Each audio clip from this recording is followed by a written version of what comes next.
Hello बच्चों, चलिए question देखते हैं।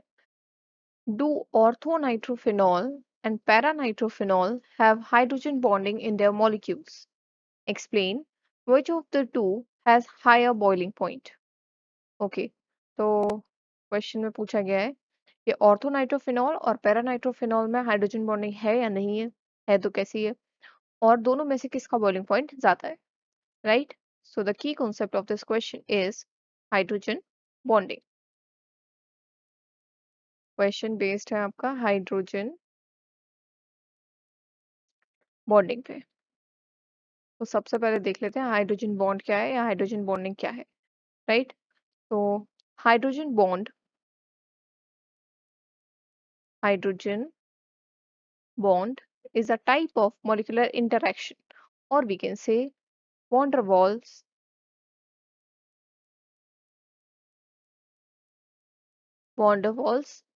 force of attraction.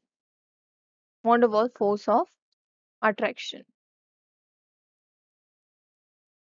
Van der Waals forces of attraction are molecular interactions. Molecular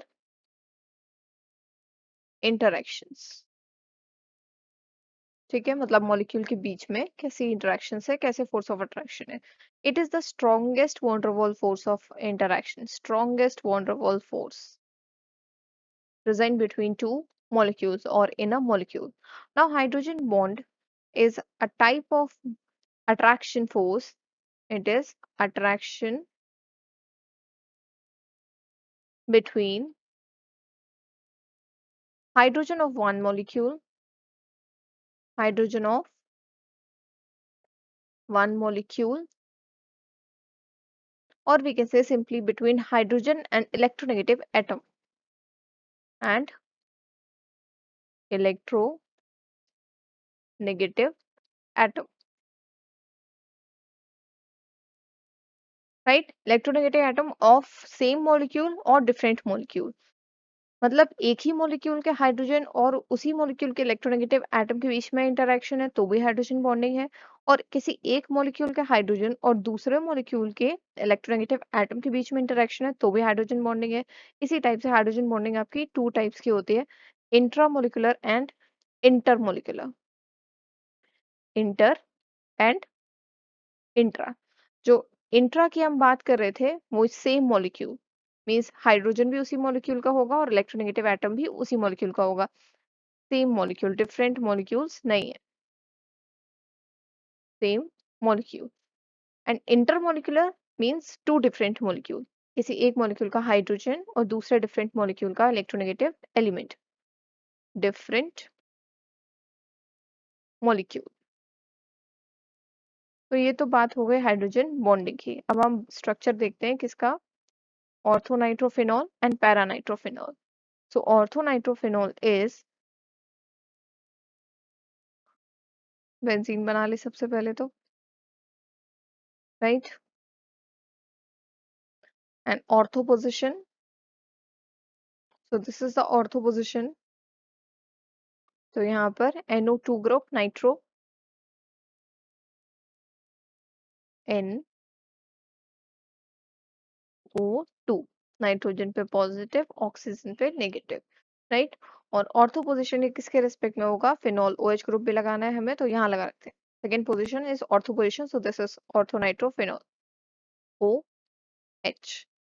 due to electronegativity difference between O and H, oxygen के ऊपर हल्का सा नेगेटिव चार्ज आता है, पार्शियल नेगेटिव, और हाइड्रोजन के ऊपर पार्शियल पॉजिटिव, क्योंकि ऑक्सीजन जो है वो हाइड्रोजन से कई ज्यादा इलेक्ट्रोनेगेटिव है। तो ये स्ट्रक्चर है ऑर्थो नाइट्रोफिनॉल का, ऑर्थो नाइट्रोफिनॉल। अब यहाँ पर देखिए, ये वाला जो हाइड्रोजन एटम है ये इस ऑक्सीजन जिसके ऊपर नेगेटिव चार्ज हुई है, कितना ज्यादा इलेक्ट्रोनेगेटिव है, कितने पास है, तो इनके बीच में डेवलप हो जाता है इंटरेक्शन, राइट? इसको हम शो कर सकते हैं ऐसे, इनके बीच में इंटरेक्शन, अट्रैक्शन डेवलप हो जाएगा।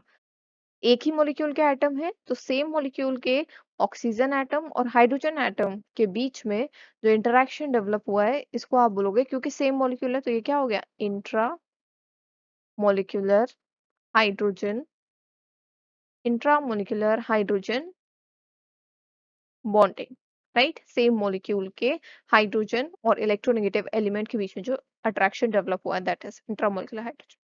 नाउ हम बात करते हैं पैरानाइट्रोफेनॉल की। तो पैरानाइट्रोफेनॉल का स्ट्रक्चर कुछ ऐसा, वो भी ऐसा ही है, बस पैरा पोजीशन पे हमें OH group, nitro group para position पे लगाना है।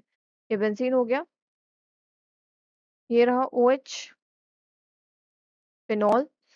पैरा पोजीशन क्या होता है? बिल्कुल इसका सामने वाला, this position is para position. तो नाइट्रो ग्रुप बना लेते हैं, O माइनस, नाइट्रोजन के ऊपर प्लस। तो ये बन गया पैरानाइट्रोफिनॉल। अब यहाँ पर देखिए, इस हाइड्रोजन और इस ऑक्सीजन के बीच में कितना डिस्टेंस है। यहाँ पर इस फिनॉल ग्रुप और नाइट्रो ग्रुप के बीच में बहुत डिस्टेंस है, तो कोई इंट्रामोलिकुलर हाइड्रोजन बॉन्डिंग नहीं होगी। लेकिन ऐसा ही सेम मॉलिक्यूल यहाँ पर भी प्रेजेंट होगा। एक और मॉलिक्यूल ऐसा ही सेम हम ले लेते हैं, राइट? नाइट्रो ग्रुप लगा देते हैं यहाँ पे, पॉजिटिव नेगेटिव, और यहाँ लगा देते हैं OH group phenol. Due to electronegativity difference, oxygen के ऊपर पार्शियल नेगेटिव, हाइड्रोजन के ऊपर पार्शियल पॉजिटिव। तो यहाँ पर क्या होगा कि दोनों मॉलिक्यूल के, एक के हाइड्रोजन और दूसरे का ऑक्सीजन इलेक्ट्रोनेगेटिव, इनके बीच में अट्रैक्शन डेवलप हो जाएगी and this will be inter, because it is between two molecule. तो इंटर मॉलिक्यूलर हाइड्रोजन बॉन्ड। तो फर्स्ट पार्ट ऑफ क्वेश्चन हमारा हो गया है, that yes orthonitrophenol and paranitrophenol, this is paranitrophenol, paranitrophenol, both molecules do have hydrogen bonding in them. Ortho has intramolecular hydrogen bonding, whereas para has intermolecular hydrogen bonding. Next part question का देखते हैं, दोनों में से किसका boiling point ज्यादा है। अच्छा, अब ऑर्थो के तो मॉलिक्यूल्स अलग अलग घूमेंगे, क्योंकि उसके खुद ही के मॉलिक्यूल के बीच में इंटरेक्शंस हैं आपस में। ये जो नेगेटिविटी थी, हाइड्रोजन की जो पॉजिटिविटी, वो आपस में ही इन्वॉल्व हो गई, राइट? मतलब दूसरे मॉलिक्यूल के लिए इन्होंने पोलैरिटी छोड़ी ही नहीं है। तो इनके मॉलिक्यूल्स के बीच में आपस में कोई अट्रैक्शन फोर्स नहीं होगा, तो इसका बॉइलिंग पॉइंट जो है वो कम होगा। जबकि यहाँ पर दो मॉलिक्यूल्स जुड़े हुए हैं due to by hydrogen bonding, तो यहाँ पर मॉलिक्यूल्स कॉम्पैक्टली अरेंज्ड है। क्या होगा? In para nitrophenol phenol molecules are closely packed, molecules are closely packed। तो क्योंकि मॉलिक्यूल ज्यादा क्लोजली पैक्ड है यहाँ पे, are closely packed due to intermolecular hydrogen bonding. तो जो बॉइलिंग पॉइंट होगा, therefore boiling point of paranitrophenol is more than orthonitrophenol, right? So I hope the solution is understandable. Best of luck.